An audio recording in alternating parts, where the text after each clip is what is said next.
Hello साथियों, बहुत बहुत स्वागत है केडी क्लासेस के डिजिटल प्लेटफॉर्म पर। तो हम बात कर रहे थे सोयल साइंस के बहुत ही इम्पोर्टेंट टॉपिक के बारे में। तो आज हम सोयल साइंस शुरू करेंगे वापस। लेकिन ये टॉपिक शुरू करने से पहले आप सभी साथियों के लिए बहुत ही अच्छी न्यूज़ है मेरे पास। तो अपना जो ICR ASRB जो नेट होता है, एग्रीकल्चर साइंटिस्ट रिक्रूटमेंट बोर्ड जो है, department of agriculture research and education, ministry of agriculture and farmers welfare, उनके जो वो अमूमन कोविड से पहले हर साल ASRB नेट का एग्ज़ाम होता था, ARS की पोस्ट आती थी। कुछ डिपार्टमेंट में SMS सब्जेक्ट मैटर स्पेशलिस्ट की पोस्ट आती थी, और या फिर सीनियर टेक्निकल ऑफिसर की। तो ये 2021 में लास्ट आई थी। उसके बाद में ASRB नेट जो 2022 का नहीं हो पाया था। रीज़न बहुत सारे देते हैं, due to covid and other reasons provide करवाते हैं। जब मेल वगैरह किए थे तो बहुत सारे रीज़न इन्होंने दिए थे, लेकिन कुछ नहीं, लंबे समय के बाद ही सही। लेकिन अभी जो ऐसा है कि 14 मार्च 2023 को ये नोटिफिकेशन जारी हो गया है ASRB की तरफ से, और उन्होंने कंबाइंड नोटिफिकेशन किया है रिलीज नेट के लिए, SMS की पोस्ट के लिए, और सीनियर टेक्निकल ऑफिसर STU की पोस्ट के लिए। तो यहाँ पे आपको कुछ डेट आपको बिल्कुल ध्यान से देखनी होगी, क्योंकि ये डेट बहुत इंपॉर्टेंट है। डेट की मैं बात करूँ तो इसमें आपको ध्यान रखना होगा। सबसे पहले जो एप्लीकेशन फॉर्म आपका स्टार्ट होगा वो 22 मार्च से आपका शुरू हो जाएगा, और लास्ट डेट जो है आपकी वो है 10 अप्रैल। और यहाँ एग्ज़ाम की डेट भी वैसे ये टेंटेटिव है, सब्जेक्ट टू चेंज है, हो सकती है चेंज हो, लेकिन हालांकि अभी तक यही फाइनल है कि 26 अप्रैल टू 30 जो अप्रैल है, वहाँ तक आपके इनके बीच में आपके जितने भी नेट के जितने भी सब्जेक्ट के और SMS के और STO के आपके एग्ज़ाम हो जाएंगे। कंबाइंड पेपर आएगा उसका भी। तो ये भी आपको बात ध्यान रखनी है, और उसी को देखते हुए आज अपन ने वापस अपनी क्लास जो है सोइल की वो कंटिन्यू की है। तो सोइल में ये जो आपका वीडियो रहेगा वो आप सभी स्टूडेंट जो ICR PG की, ICR JRF SRF जो AIC का JRF SRF एग्ज़ाम होता है, या आप ICR नेट या फिर SMS STO की पोस्ट के लिए तैयारी कर रहे हैं, तो ये बेसिक आज का वीडियो रहेगा अपना। सिंपल जो 0 लेवल से शुरू कर रहे हैं उन सभी स्टूडेंट के लिए। टाइम में वेस्ट नहीं करता, क्योंकि टाइम बहुत इंपॉर्टेंट है, अपने पास एक मंथ ही है। तो सबसे पहले अपन शुरू करते हैं इंट्रोडक्शन से। तो यहाँ पे जो सबसे इम्पोर्टेंट बात है, तो जो सोइल टर्म है, सोइल टर्म आपको बिल्कुल ध्यान रखनी है। सोइल टर्म कौन सी लैंग्वेज से ली गई है? तो सोइल टर्म जो है वो लैटिन लैंग्वेज से ली गई है। कौन सी लैंग्वेज से? लैटिन से। तो ये बिल्कुल आपको ध्यान रखना। जो सोइल टर्म है ये आपकी लैटिन वर्ड है। लैटिन वर्ड कौन सा है? लैटिन वर्ड है आपका सोलम। कौन सा है? सोलम, जिसका मतलब होता है लैटिन के अंदर जो सोलम वर्ड है उसका इंग्लिश में मतलब होता है फ्लोर या फिर फर्श। तो आप ऐसे समझ सकते हैं, जो अपनी सोइल होती है वो मदर अर्थ जो है, अपनी पृथ्वी है, पृथ्वी की स्किन है, पृथ्वी की फ्लोर है। तो ये बॉडी स्किन की तरह है। अपने बॉडी का जो अपर पार्ट होता है स्किन, जिससे अपन डायरेक्टली टच में रहते हैं, वैसे ही जो अपनी अर्थ है, अर्थ का जो स्किन है, फ्लोर है, वही अपनी क्या है? सोइल है। जब अपन देखेंगे सोइल, तो सोइल जो होती है वो, एक बात ध्यान रखना, 4 प्रकार के स्पेयर से, जो अपने अर्थ के 4 स्पेयर है उससे आप रिएक्ट होके ही बनती है। और ये 4 स्पेयर कौन कौन से? तो इनका ध्यान रखना है। हाइड्रोस्फीयर, लिथोस्फीयर, एटमोस्फीयर और बायोस्फीयर। ये जो 4 अपने स्पेयर्स हैं, हाइड्रोस्फीयर कंसिस्ट करता है वाटर को, लिथोस्फीयर जितना भी हार्ड सबस्टांसेज है, जितने भी हार्ड मटेरियल्स है, जितने भी रॉक्स है, मिनरल्स है, वो आते हैं। एटमॉस्फेयर में अपना जितनी भी एयर है वो एटमॉस्फेयर में आती है, जो अपनी एनवॉल्व करके रखती है अर्थ को, जो मदर अर्थ को। और बायोस्फीयर होता है जिसमें अपन जितने भी लिविंग ऑर्गेनिज्म हैं वो सब आते हैं। और इन्हीं सभी के रिएक्शन से, इन्हीं सभी के जो प्रोडक्ट्स है, उन्हीं से अपनी एक और स्पेयर बनता है। वो स्पेयर कहलाता है पेडोस्फीयर। कौन सा स्पेयर है? पेडोस्फीयर। और पेडोस्फीयर को ही अपन जो पेडोस्फीयर है वही अपनी सोइल है, जो थिन स्किन होती है किसकी? मदर अर्थ की, अर्थ की। सोइल को अपन soul of infinite life consider करते हैं। और ऐसा क्यों करते हैं कि डायरेक्टली और इनडायरेक्टली जितने भी अपने लिविंग ऑर्गेनिज्म है, लिविंग एंटिटीज़ है, अपने जितने भी लिविंग क्रिएचर्स है, उन सभी का जो ओरिजिन हुआ है वो सोइल से ही हुआ है। और ऐसा माना जाता है कि without soil there is no life, और without life there is no soil. तो बिना जीवन के मिट्टी का कोई औचित्य नहीं रह जाता, और बिना मिट्टी के जीवन का भी कोई मतलब नहीं रह जाता, कोई मीन नहीं रह जाता। तो ये दोनों आपस में इंटरलिंक्ड है। जैसे ही जीवन की उत्पत्ति हुई होगी, मर्दा ही उसके साथ ही पनपी होगी। तो सभ्यताएं जहाँ से शुरू होती है, सिविलाइजेशन जहाँ से शुरू होता है, जहाँ से कोई सभ्यताएं पनपती है, वहीं अपन शुरुआत में उसकी मिट्टी देखते हैं। जहाँ जहाँ मिट्टी उपजाऊ रही, वहाँ वहाँ सभ्यताएं खूब पनपी, और जैसे ही मिट्टी का ह्रास होने लगा, लॉस ऑफ सॉइल होने लग गया, सॉइल लॉस्ट होने लग गई, वहीं अपनी सभ्यताएं खत्म होने लग गई। तो ये बहुत अच्छी बात है, बहुत डीप बात है कि सभ्यताएं जितनी भी है, लाइफ फॉर्म जितने भी है, वो सारे के सारे सोइल के साथ ही शुरू होते हैं, सोइल के साथ ही खत्म हो जाते हैं। जब इसकी डेफिनेशन की बात करते हैं तो soil is the material on the earth surface that result from interactions of weather and biological activity with the underlying geological formations. तो यहाँ पे मैं बात कर रहा था जैसे कि सोइल जो है वो 4 स्फीयर से मिलकर बनी होती है। तो यहाँ पे जो लिथोस्फीयर है, लिथोस्फीयर से जो मिनरल मैटर एंड रॉक्स होती है, इसकी वेदरिंग से अपना 45% जो पोर्शन सॉइल का वॉल्यूम बेसिस पे आता है, वो अपना है मिनरल मटेरियल। कौन है? Mineral material. जो मिनरल मटेरियल है वो कितना है? 45%। इसका मतलब क्या समझते हैं कि जो अपने मिनरल और रॉक से जो अपना पोर्शन बनता है सॉइल का, वो 45% बनता है, और उसके बाद में 5% जो है ऑर्गेनिक मैटर है, 25 ईच जो है soil water and soil air है। इसका मतलब है कि जो अपना मेजर पोर्शन आता है वो आता है weathering of rocks and minerals से। तो इसलिए जो ये अपनी सॉइल है, सॉइल एक रिजल्ट है किसका? वेदरिंग प्रोडक्ट्स है किसके? अपने रॉक्स एंड मिनरल्स के। उसके अलावा ऑर्गेनिक मैटर, ऑर्गेनिक मैटर में आपके क्या क्या आएंगे? ऑर्गेनिक मैटर में आपके decayed animal and plant life आएगी। Water and air, 25% soil water रहता है एंड 25% अपनी एयर रहती है। ओके, आगे बात करते हैं। तो ऐसा था कि 19वीं जो सेंचुरी थी, उससे पहले लोग नहीं जानते थे कि सॉइल एक डिफरेंट एंटिटी है। लेकिन जितने भी साइंटिस्ट थे, एक्चुअली साइंटिस्ट नहीं, जियोलॉजिस्ट जितने भी थे, वो जियोलॉजिस्ट सॉइल को एज ए जियोलॉजिकल प्रोडक्ट की तरह देखते थे।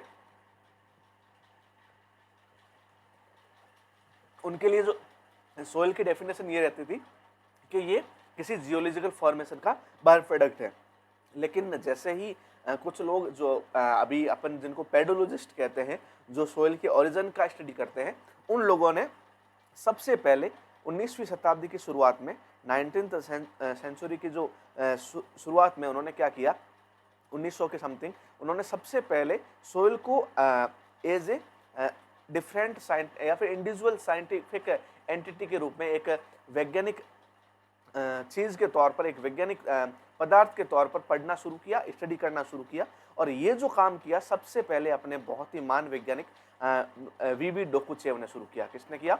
वीवी डोकुचेव ने। और इसीलिए अपन इनको father of soil science consider करते हैं। ये रशिया के साइंटिस्ट थे, तो बहुत ही ग्रेट रशियन साइंटिस्ट है ये, और इन्होंने ही सबसे पहले सोइल के बारे में स्टडी करना शुरू किया। तो इसीलिए इनको father of soil science considered किया जाता है। तो यदि आपसे क्वेश्चन यही पूछे कि फर्स्ट कौन साइंटिस्ट थे जिन्होंने fundamental principle of pedology study करने शुरू किए, तो उनका आंसर डोकुचेव होगा। और यदि आपको सिंपल सा पूछे कि फादर ऑफ सोइल साइंस कौन है, तो वो भी उसका आंसर क्या होगा? डोकुचेव। डोकुचेव एक पेडोलॉजिस्ट है, रशियन पेडोलॉजी के भी फादर है, पेडोलॉजी के भी फादर है, और अपने वर्ल्ड के जो सोइल साइंस है उनके भी फादर कंसिडर्ड किए जाते हैं।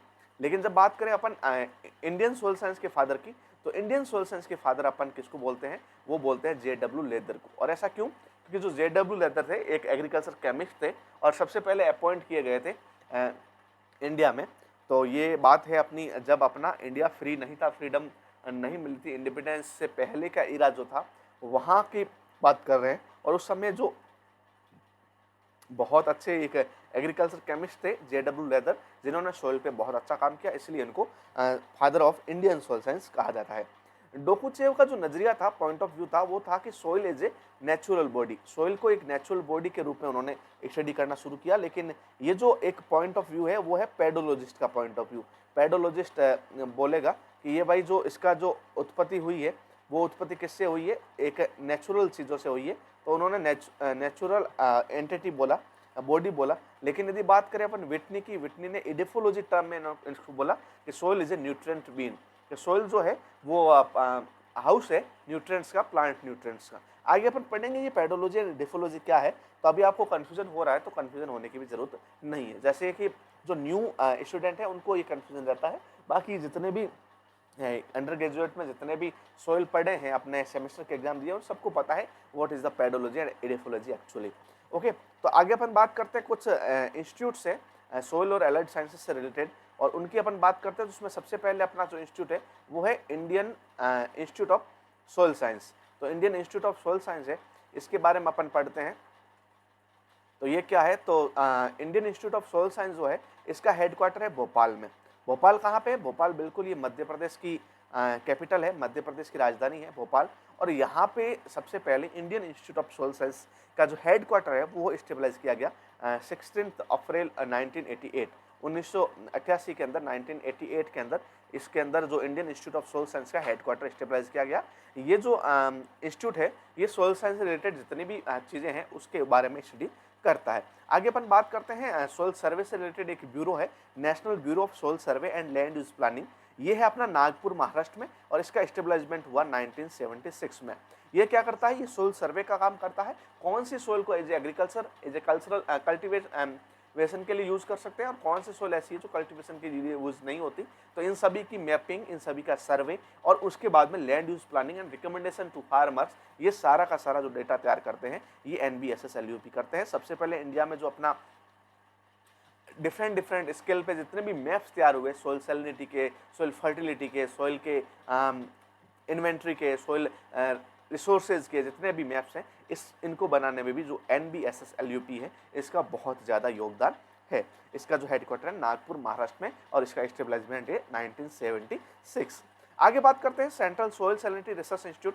तो ये जो CSSRI जो है, central soil salinity research institute, ये बात होती है कि जब अपनी कोई सोइल है और उसमें सॉल्ट कंसंट्रेशन बढ़ जाती है तो वो अपनी सोइल सैलाइन हो जाती है। और ऐसी कंडीशन में जो सैलाइन सोइल होती है, सैलाइन सोइल में प्रॉब्लम जो एराइजेज होती है उससे रिलेटेड स्टडी करने के लिए, उससे रिसर्च करने के लिए एक इंस्टीट्यूट अपना करनाल हरियाणा में 1 मार्च 1969 में स्टेबलाइज हुआ।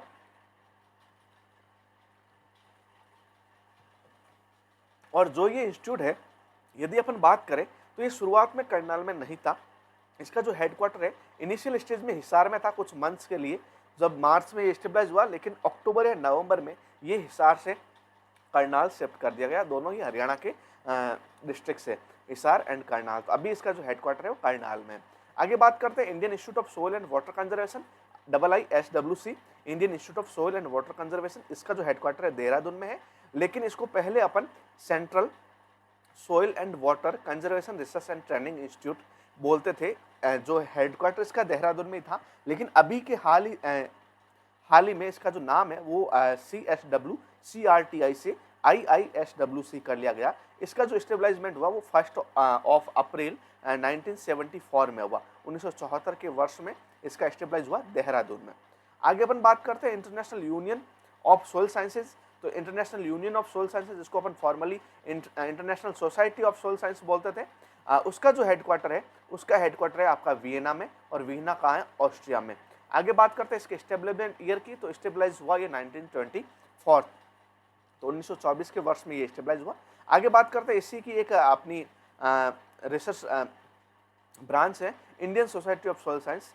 तो ये Indian society of soil science ISSS जो है वो न्यू दिल्ली में है। इसका स्टेबलाइज 1934 में हुआ। International union of soil science का आपने बहुत बार जिक्र सुना होगा, क्योंकि ये जो पहले जिस नाम से जाना जाता था ISSS, इसने बहुत ज़्यादा काम किए हैं अपने सोइल को लेकर। तो सोइल का क्लासिफिकेशन आप देखोगे तो वहाँ क्लासिफिकेशन के लिए इन्होंने सोइल टेक्सचर क्लासिफिकेशन, सोइल का क्लासिफिकेशन, सोइल स्ट्रक्चर क्लासिफिकेशन, बहुत ज़्यादा जो अपन पढ़ते हैं वो सभी इन्होंने क्लासीफाई किए हैं। आगे एक नीदरलैंड का एक और है international soil reference and information centre. ये भी इंपॉर्टेंट है, ISRIC बोलते हैं इसको शॉर्ट फॉर्म में, ISRIC, ये नीदरलैंड में है। ओके, तो ये सब अपन ने इंस्टीट्यूट की बातें की, और जो नॉर्मल इंस्टीट्यूट इंपॉर्टेंट है, और इसके आपको स्टेबलाइजमेंट ईयर भी आपको याद रखने हैं, ये बहुत बार पूछे जाते हैं। आगे अपन बात करते हैं, बहुत इंपॉर्टेंट चीज़ है कि सोइल अपन यदि बात करें what is the soil science, तो एक्चुअली सोइल साइंस क्या है? Soil science is the scientific study, या soil science is the branch of science in which we study about soil. और soil as a natural body, soil as a entity, और एक soil is a individual entity जो आप किसी के साथ mix up नहीं करते, वो आप अलग से आपको पूरा का पूरा पढ़ना पड़ेगा। क्यों? क्योंकि एक सोइल है, साइंटिफिक एंटिटी है और वो बहुत ही ज़्यादा डे लाइफ में, इवन अपने ह्यूमन लाइफ में, अपने लाइफ फॉर्म्स में, अपने क्रिएचर्स में, इवन अपनी अर्थ के लिए और अर्थ पर लाइफ फॉर्म के लिए, इन सब के लिए अपनी सोइल बहुत इंपॉर्टेंट है। तो अपन सोइल को जब पढ़ते हैं, इवन सोइल को नहीं, अपन किसी भी चीज़ को पढ़ते हैं, लाइक मैं अब बात करूं, अपना डेली टू डेली सबसे ज़्यादा जो क्लोज फ्रेंड रहता है वो है अपना मोबाइल। ओके, तो आपने मोबाइल, हो सकता है आप ये वीडियो भी आपने मोबाइल में देख रहे हैं, कुछ लैपटॉप में देख रहे हैं, तो मोबाइल होता है। तो इस मोबाइल का अपन जब स्टडी करेंगे तो इस मोबाइल को भी अपन दो तरह से स्टडी कर सकते हैं। ध्यान से बात सुनना, अपन इस मोबाइल को दो तरह से स्टडी कर सकते हैं। एक, अपन अभी मोबाइल को स्टडी करेंगे तो वो ऐसे करेंगे कि इसका एक्चुअल यूज क्या हो रहा है, यूजफुलनेस क्या है अपनी life, day to day life पे। तो अपन देखेंगे कि इससे बहुत सारी चीज़ें हो सकती है। अपन कॉलिंग कर सकते हैं, चैटिंग कर सकते हैं, अपन कैलकुलेटर की तरह यूज़ कर सकते हैं, क्लॉक की तरह यूज़ ले सकते हैं इसको। इसको अपन एज ए एजुकेशन के मीडियम के लिए यूज़ ले सकते हैं। तो ये इसके यूज़फुलनेस है। तो वो अलग बात है कि अपन इसके यूज़ पढ़ रहे हैं कि आज अपन प्रेजेंट जो अपने पास मोबाइल है इसका अपन यूज़ कैसे कर सकते हैं। लेकिन मैन्युफैक्चर कैसे हुआ, ये बना कैसे, इसका ओरिजिन कैसे हुआ, जेनेसिस कैसे हुआ, ये पूरी अलग बात है। मैं मोबाइल यूज़ करना जानता हूँ, मेरे लिए यूज़फुल है, लेकिन मैं मोबाइल रिपेयर करना या मोबाइल मैन्युफैक्चर करना जानता हूँ, ऐसा ज़रूरी नहीं है। दोनों ही अलग अलग सब्जेक्ट है, अलग अलग ब्रांचेज है। वैसे ही यदि अपन सोइल की ब्रांचेज की बात करें, तो ब्रांचेज ऑफ सोइल साइंस की बात करें तो इसमें भी दो मेन अपने ग्रुप्स हैं, टू ग्रुप्स हैं, जिसके अंदर अपन ब्रॉडली डिवाइड करते हैं किसको, अपनी सोइल को। तो ये बात भी बिल्कुल अपन को ध्यान रखनी है। तो जो सोइल साइंस है, सोइल साइंस को अपन टू ब्रांच में स्टडी करते हैं, पेडोलॉजी एंड इडेफोलॉजी। जो मैन्युफैक्चर पॉइंट ऑफ व्यू वाली बात कही थी वो पेडोलॉजी है। पेडोलॉजी किसके बारे में बात करता है, जेनेसिस के बारे में, जेनेसिस से जो क्लासिफिकेशन आता है उसके बारे में, उसके अलावा सोइल के डिस्क्रिप्शन के बारे में।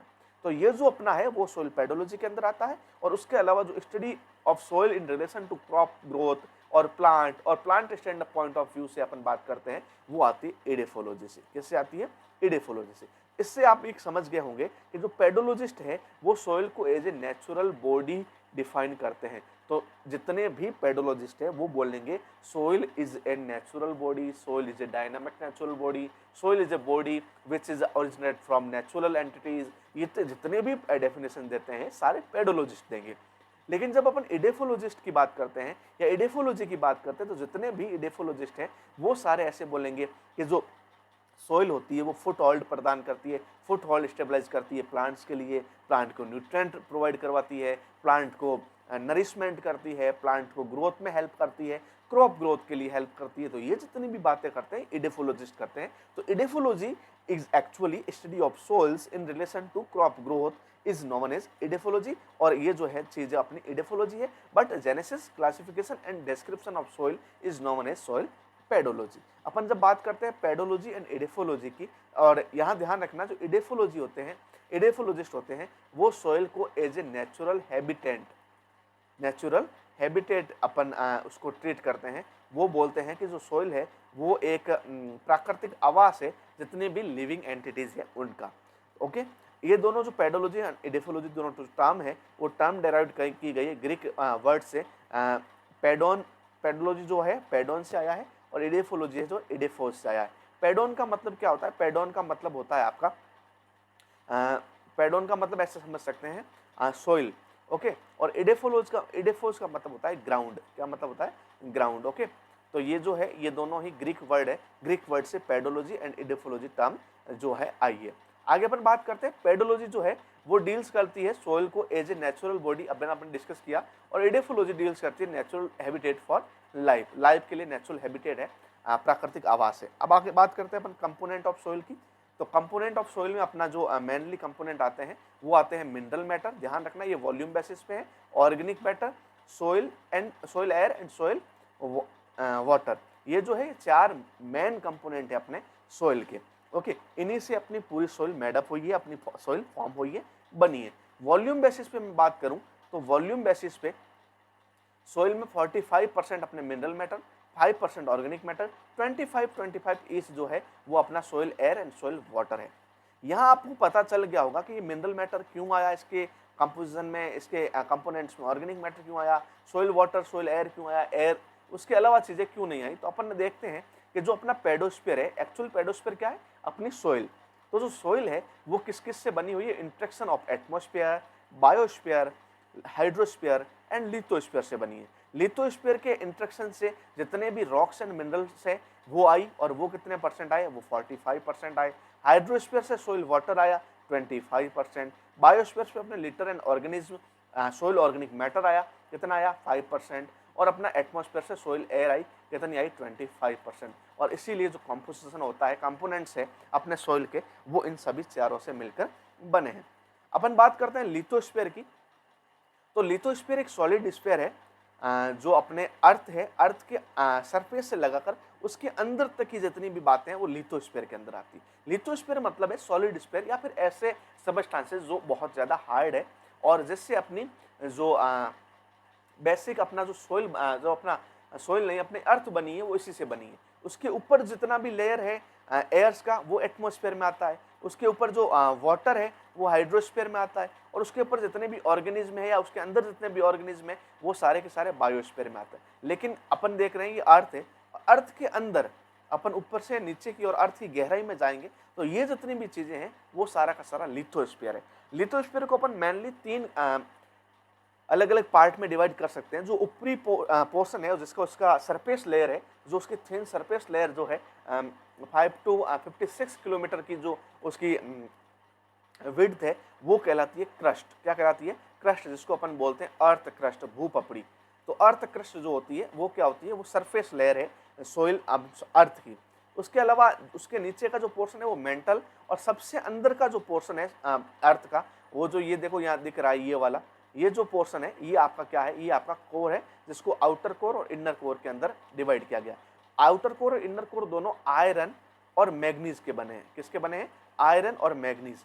जो आउटर कोर है वो आयरन और मैग्नीज उसके अंदर लिक्विड फॉर्म में है, लेकिन जो इनर कोर है इसके अंदर जो आयरन और अपना मैग्नीज है वो सॉलिड फॉर्म में है। और ऐसा माना जाता है कि इसी कोर की वजह से जो ग्रेविटेशनल फोर्स रहता है वो रहता है किसका, अर्थ का। तो ऐसा है, ये सब जितना भी है ये सारा का सारा अपना लिथोस्फीयर है। और लिथोस्फीयर के ऊपर ये जो दिख रहा है ये अपना हाइड्रोस्फीयर है। हाइड्रोस्फीयर के अलावा जितने भी अपन लोग रहते हैं वो बायोस्फीयर है। और इसके अलावा यहाँ जो exosphere, thermosphere, mesosphere and stratosphere की बात हो रही है, ट्रोपोस्फीयर की बात हो रही है, ये अपना क्या है, ये अपना एटमॉस्फेयर है। तो मैं बिल्कुल उम्मीद करता हूँ कि आज की जो क्लास है बहुत शॉर्ट क्लास है, आपको समझ में आई होगी। ऐसे ही कंटिन्यू करेंगे अपन नेक्स्ट अपनी क्लास में। आप पढ़ते रहिए ICAR नेट के लिए, ASRB नेट के लिए, ICAR PG JRF SRF के लिए। और यदि आपको इस स्टडी के दौरान कोई भी दिक्कत हो रही है, कुछ भी चाहिए, तो आप बिल्कुल कांटेक्ट कर सकते हैं मुझसे। उसके अलावा यदि आप इन सभी के रिलेटेड आप टेस्ट सीरीज ज्वाइन करना चाहते हैं तो KD क्लासेज जो है आप बिल्कुल अपने मोबाइल के प्ले स्टोर में जाकर वहाँ से आप ऐप डाउनलोड कर सकते हैं। और वहाँ पे ASRB नेट सोइल साइंस के लिए, ICAR PG, ICAR JRF SRF के लिए टेस्ट सीरीज शुरू हो गया है। वहाँ पे आपको बहुत अच्छे टेस्ट मिलेंगे, तो वहाँ जाकर आप भी टेस्ट सीरीज भी ज्वाइन कर सकते हैं। तो बहुत जल्दी मिलेंगे ऐसे ही वीडियो के साथ, तब तक आप अपना ख्याल रखिए। धन्यवाद दोस्तों।